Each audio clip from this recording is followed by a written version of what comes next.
Hi everyone, welcome back with me again in this channel. So on today's video I'm gonna show you how you can easily share your CapCut profile account to your friends by copying its link. So here I'm going to here I've already opened the CapCut apps. So let's say that you want to share your profile so that your friends can see that you are using CapCut and you can also follow each other.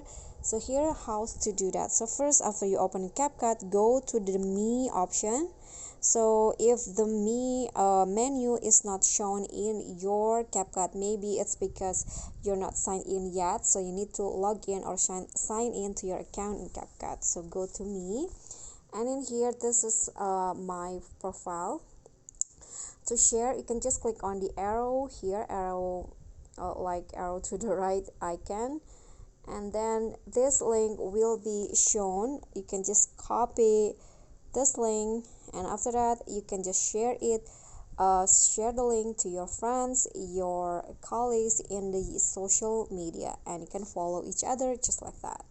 Okay, so that's a simple tutorial from me, but I hope this will be helpful. Thank you so much for watching. Don't forget to click thanks or like this video, comment and subscribe. Bye.